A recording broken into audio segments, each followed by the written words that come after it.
भारत माता की, भारत माता की, वंदे वंदे।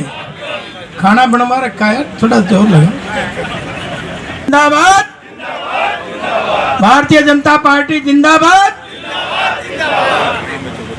बहुत ही सम्मान के योग आदरणीय मेरे बुजुर्गों, नौजवान दोस्तों, प्यारे बच्चों, मातृशक्ति और मंच पे विराजमान हमारी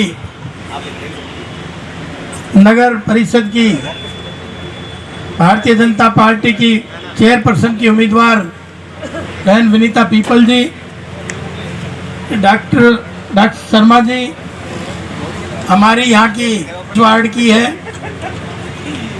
रीना गुप्ता जी, भूपेंद्र गुप्ता जी और एनके गुप्ता जी, हाँ दीपक मंगला जी, जो 1 घंटा का पूरा जो बात विस्तार से कर रहे थे और इसमें कोई दो राय भी नहीं है।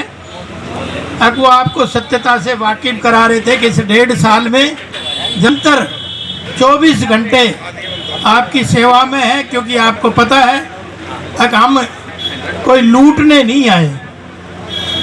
केवल और केवल 60 साल से 65 साल का हो जाता है तो वानप्रस्थी हो जाता है। और वानप्रस्थी का मतलब ये है, हमारे तो किताबों में लिखा है, हमारे ग्रंथों में लिखा है, वानप्रस्थी तो समाज को देने के लिए होता है, क्योंकि उस समय तक गृहस्थी के सारे काम लगभग कंप्लीट हो जाते हैं। यूँ तो जाते जाते भी किसी का नहीं हो, वो तो अलग बात है। एक बुजुर्ग जा रहा था और जाते जाते वो काबा बोल रहा था, बोला ब ब ब ब ब ब छः छः छः करता करता मैं करता करता चला गया। उन्होंने कहा क्या बता के गया? तो एक उसकी भाषा समझता है था, वो बोले जाते जाते भी ये कह रहा था, बोला मानजन ने बाछड़ो खा रहे ने बचाओ। तो उसकी कोई लिमिट नहीं है। इसलिए जब परमात्मा ने आशीर्वाद आप सब लोगों की उससे दिया है, तो हमारा भी फर्ज बनता है कि उनको ठीक से उसका निर्वहन हो जाए और उसी परंपरा को निर्वहन करते हुए निरंतर 24 घंटे आपको सर्विस दे रहे हैं। और 1.5 साल का परिणाम है। मैं सोचता हूँ अगर पहले वाले नेताओं का अगर विजन होता तो क्या 40 साल बाद भी रेवाड़ी जो कभी शहर हुआ करता था, भाई महाभारत कालीन से देख रहे होंगे, राजा रेवती जो थी उसका बलराम से शादी हुई तो बड़ा घराना था कि नहीं? रेवाड़ी बड़ी थी कि नहीं? और गुरुग्राम गांव बोला जाता था। आज गुरुग्राम ग्लोबल सिटी है और रेवाड़ी तो पूरी तरह से शहर भी कहने में संकोच होता है। आधे तो सगाई वाले भी उल्टे चले जाएं। पिछले दिनों में रोड़ा घालता रहा, मैंने कहा नगर निगम बनाओ, लेकिन वो पॉपुलेशन कम से कम 3 लाख चाहिए जब फिजिबल होती, लेकिन 1,62,000 थी। आसपास के गाँव को भी हमने जोड़ना चाहा, प्रस्ताव भेजा तो उन्होंने भी ये कहा जी हमारी पंचायत ही ठीक है, हम नहीं प्रस्ताव देंगे। तो पंचायत मालिक होती है तो इसलिए उनका प्रस्ताव जरूरी है।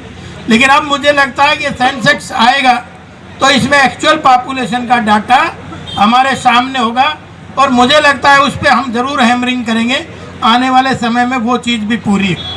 ये कांग्रेसी कह देते हैं कि बोला इन्होंने 5 साल में कुछ नहीं किया। हमने कहा भाई हमने तो 1.5 साल हुई है।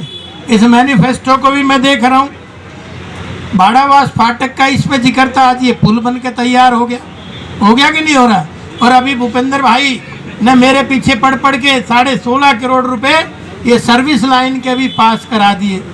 क्योंकि देखिए भूपेंद्र भाई इतना कर्मठ है कि इन्होंने अपने वार्ड में, क्योंकि इसके दोनों हाथ कढ़ाई में थे, तो ये कुछ भी करा सकता था और उसका सदुपयोग भी करा, पानी की निकासी का भी करा, सीवर लाइन का भी करा, ड्रेनेज का भी करा और आगे इसी तरह की तरक्की करे, क्योंकि अब तो इनको अनुभव हो गया तो आगे और तेजी से काम करेगा। जैसे पिछले 5 साल तो मेरा ट्रेनिंग में चला गया था, अब मुझे रेवाड़ी आके पता चला कौन सा काम कहाँ से होगा और कौन करेगा। तो इसलिए अब तो ट्रेनिंग भी होगी पूरी, तो इसलिए अच्छा काम आगे बढ़ के कराएंगे। और ठीक इसी तरह से मैंने विनीता जी को भी कह दिया। मैंने कहा पिछले 5 साल 1.5 साल तो मैं ही झेल रहा है नगर परिषद को, मैं दूसरे को तो क्या कहूँ।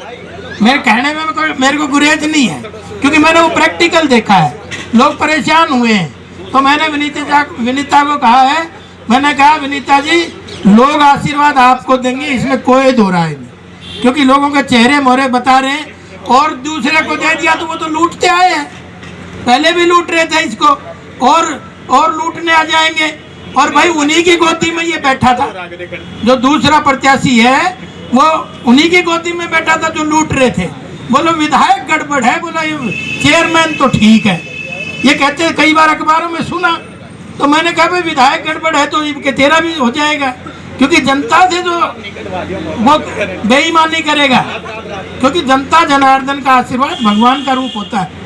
तो इसलिए मैंने कहा ये समझ लो सीधा सीधा चैलेंज भगवान को कर रहे हो आप, क्योंकि आप उनके आशीर्वाद से ही तो राजा से रंग और रंग से राजा बनता है। यही जनता जनार्दन है, देने को आती है तो छप्पर फाड़ के देती है, और लेने को आती है तो चमड़ी उधेड़ लेती है। तो राजा पेटी माँ के पेट से पैदा नहीं होता, ईवीएम से पैदा होता है कि नहीं, कितने लोग मानते हैं। तो इसलिए मैंने विनीता से कहा अगले 5 साल मिलके हम ईमानदारी से काम करेंगे।